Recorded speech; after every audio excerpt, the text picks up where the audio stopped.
Greetings Multiverse and welcome to this review of Spider-Man Homecoming. Yes, I know what I'm saying. This is a DC Comics YouTube channel. Why am I reviewing a Marvel movie? Because I've just seen it. Because I'm very prompt. Because I like comic books other than DC. DC is my main bread and butter. My desk is covered in DC figures. That bookshelf over there is almost entirely stocked by DC stuff. Marvel consists of that, and most of that is Star Wars. But still, I like Spider-Man, and I very much enjoyed Spider-Man Homecoming, so I wanted to talk about it with you guys. Especially as it's not out in the US yet, so this is a very prompt review. Anyway, yeah, on to my thoughts of the movie. I saw it last night. I very much enjoyed it. Is it the best comic book movie of the year? Obviously, we still got Thor Ragnarok and Justice League to come, but so far, no, it's not. It's a load of fun. Is it the most fun comic book movie of the year? No, that's Lego Batman. But Spider-Man Homecoming is still very, very, very fun. And the most important thing I'm going to say about it is that it nails the character of Spider-Man in a way that no other film ever has done. Even including Civil War, which got 99% there, this is 100%. This is Spider-Man on the screen exactly right. It's the quips, it's the thwips, it's the movements, it's the attitude, it's the way he screws everything up and yet tries to make everything better as well. The public loves him and hates him in equal measure, and the way he desperately tries to balance his life with that of being Spider-Man and fails miserably at both, usually. And that's the endearing facts about Spider-Man, and that's what Marvel in comics are really getting away from, and it really annoys me.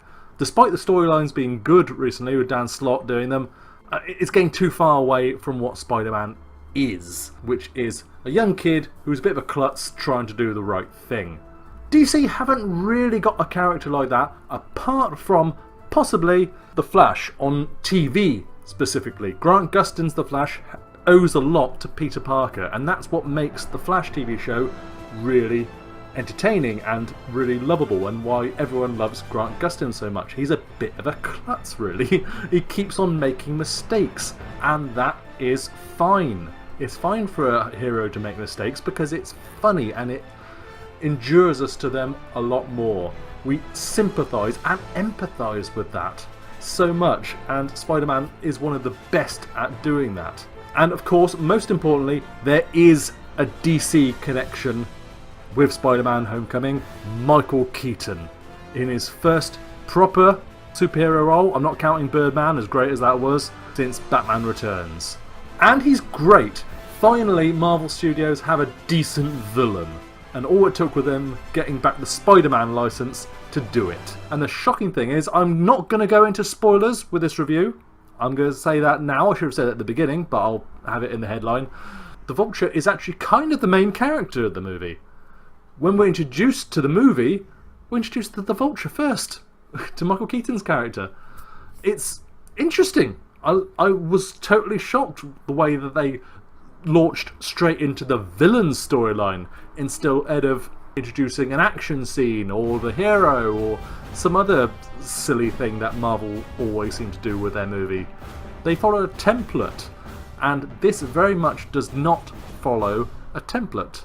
The Vulture keeps on popping back in and having fights for Spider-Man, and that's great. That harkens back to Sam Raimi's first Spider-Man movie, which I still love because they get straight to the point. You just want to see Spider-Man and a villain clash loads of times. That's what we want from these movies, and that's what Marvel Studios keeps on messing up. And Spider-Man got right in his first movie, and Spider-Man Homecoming is the first one to actually get it right again, properly, and have a good movie around it. Of the other characters, Jacob Batalon's Ned is definitely the standout. He's very much in the mould of Ganke from Ultimate Spider-Man, but he is such a good character, I'm willing to let that go. Peter Parker's best friend, he loves what he's doing, and he gets stuck into it, and it's very similar to how Max is used in Batman Beyond. She's just a friend of Batman in that cartoon who just happens to stumble upon Terry's secret and then helps him the rest of the time. That's what Ned brings to Peter Parker. He helps him along, but is also a bit of a crutch as well. The scene where he discovers that Peter is Spider-Man is in the trailer, and so that spoiled the joke entirely. That's one of the biggest bugbears I have about this film. Still hilarious, and he has a line right near the end of the film that is straight out of the IT crowd, the It Crowd. If you've ever seen that show, one of my favourite comedies. There is a joke stolen from that involving a computer and what Ned's doing, and someone catches him, and it's still hilarious. Yeah, Ned is absolutely great, and his chemistry with Peter is brilliant. The rest of the students, Flash Thompson, as usual, is a bit of a dick, but is really being built up in this role. He's an Asian guy. He is just an ass. I liked him in there. He is a bully, but he is almost the sort of sympathetic bully. He's not just the cliche jock type, and I like that. I like that very much. Can't see him becoming Venom, but who cares? Michelle is great as the sort of the weedy little goth team. Liz is the main love interest by Laura Harrier.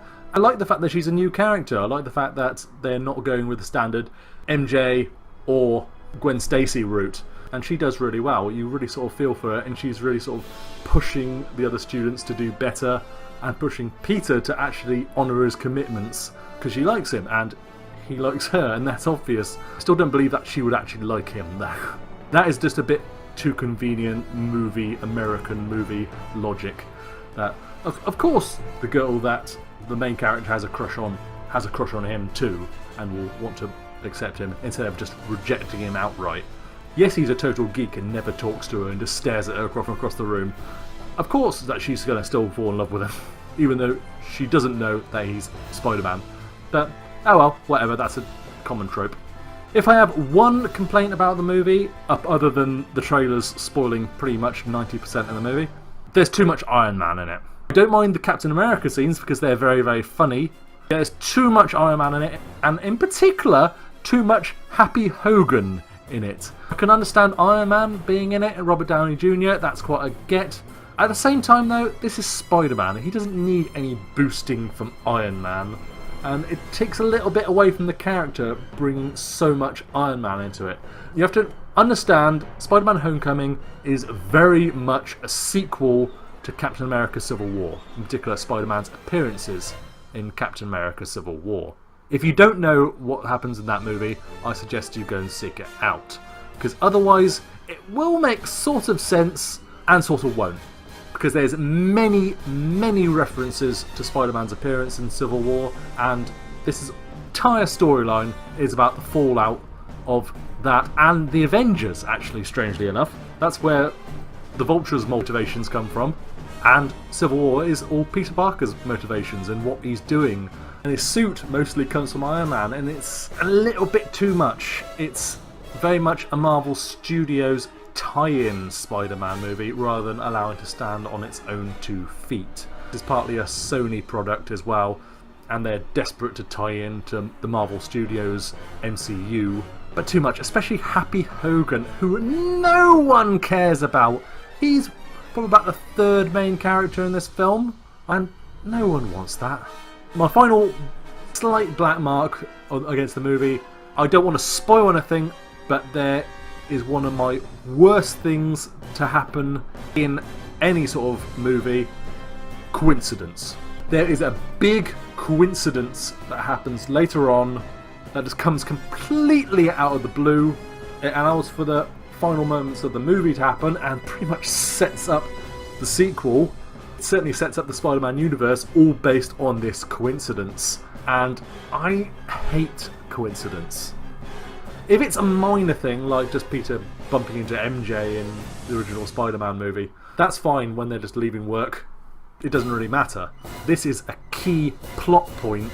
Without that, Peter doesn't win the day, the Vulture doesn't lose, nothing happens for the rest of the movie. All based on this coincidence.